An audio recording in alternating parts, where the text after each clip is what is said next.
যে শোন, রবীন্দ্রনাথের নাটক বলতেই সবাই প্রচুর গয়নাগাটি, সিঁদুর, টিপ এবং লেসালা ব্লাউজ ক্লাউজ পরবে। তোকে প্রথমেই বুঝতে হবে এদের অর্থনৈতিক অবস্থা কিন্তু ভালো না। আপনি গুপ্তধনের কথা বলছিলেন না, আমার ওই গুপ্তধন নাটকটার কথা মনে পড়ছিল। রবীন্দ্রনাথ ঠাকুরের গল্প নিয়ে আপনারা একটা নাটক করেছিলেন, হ্যাঁ। যেখানে প্রয়াত গোলাম মোস্তফা আঙ্কেল ছিলেন, হুমায়ুন এবং ফরিদি প্রয়াত ছিলেন, হুমায়ুন ফরিদি ছিলেন। গোলাম মুস্তফা এবং হুমায়ুন ফরিদি, ওরা হচ্ছে দুইটা, গুপ্তধন হচ্ছে দুইটা মেইল ক্যারেক্টার, যাদের মধ্যে আসলে গুপ্তধনটা নিয়ে ফাইট হয়। আপনি ছোট্ট একটা ক্যারেক্টার হ্যাঁ, আমি করেছিলেন। হুমায়ুন ফরিদির স্ত্রী চরিত্র করেছিলাম।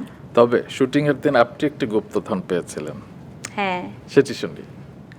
কিন্তু জানো এই গুপ্তধনটা যে আমি কোথায় রেখেছি, এত গুপ্ত জায়গায় রেখেছি যে ইদানিং আমি এটা খুঁজে পাচ্ছি না। ও নো, আমি আচ্ছা। তো দেখতে চেয়েছিলাম। হ্যাঁ, আমি এটা বের করতে হবে আমার। Okay. সেটি কি ছিল? সেটা বলেন। হচ্ছে, আমি তো শুটিং করতে গেছি, আর রবীন্দ্রনাথের নাটক মানে আমরা বুঝতাম চওড়া করে সিঁদুর দাও, বড় করে টিপ পরো, অনেক গয়নাগাটি পরো, লেস আলা ব্লাউজ পরো, এরকমই কিন্তু আমরা রবীন্দ্রনাথের নাটক বলতে চট করে ভেবে ফেলি। জি। হ্যাঁ, তখন তো আসলে এত গুছিয়ে ভাবতে শিখিনি, ছোট ছিলাম তো, কিভাবে একটা চরিত্র ধারণ করতে হয়, কীভাবে একটা গল্প বুঝতে হয়, চরিত্র বুঝতে হয়, স্টাডি করতে, এগুলো তো তখন কিছুই শিখিনি। তো আমি এত সুন্দর লেস আলা ব্লাউজ টাউজ গয়নাগাটি নিয়ে টিয়ে তো সব খুব গিয়েছি। বিটিভির মেকআপ রুমে ফরিদি ভাই ঢুকলেন, ঢোকার পরে আমাকে বললেন, এনে তোকে সুবর্ণা দিয়েছে, পকেট থেকে একটা চিঠি বের করে দিলেন। সুবর্ণাপা দিয়েছে, আমি চিঠি খুলে মানে কিছুক্ষণ হতমত খেয়ে গেছি, যে দেখো মানে এই তো আমরা কিছুদিন আগেও দেখেছি আজকের যুগে ইউনিলিভার বিজ্ঞাপন বানায় যে কারিনা কাপুরকে কে চিঠি লিখছে, বা কারিনা কাপুর কাকে চিঠি লিখছে, নতুন অভিনেত্রীকে স্বাগত জানাচ্ছি, ইত্যাদি ইত্যাদি।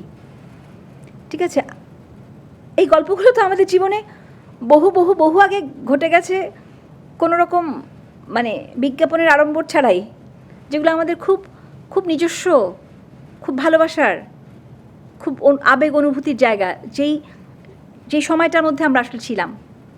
তো চিঠি খুলে দেখি ওখানে লেখা আছে যে শোন, রবীন্দ্রনাথের নাটক বলতেই সবাই প্রচুর গয়নাগাটি, সিঁদুর, টিপ এবং লেসালা ব্লাউজ ক্লাউজ পরবে।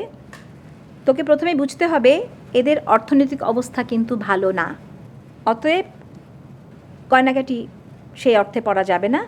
তুই পথের পাঁচালী সর্বজয়ের যে লুকটা, ওইটা মাথায় রাখবি, অবশ্যই সিঁদুর টিপ দিবি, কিন্তু গয়নাগাটি না, আর পারলে লেসালা ব্লাউজ অ্যাভয়েড করিস, বাট আমার ধারণা তুই অলরেডি লেসালা ব্লাউজ নিয়ে গেছিস।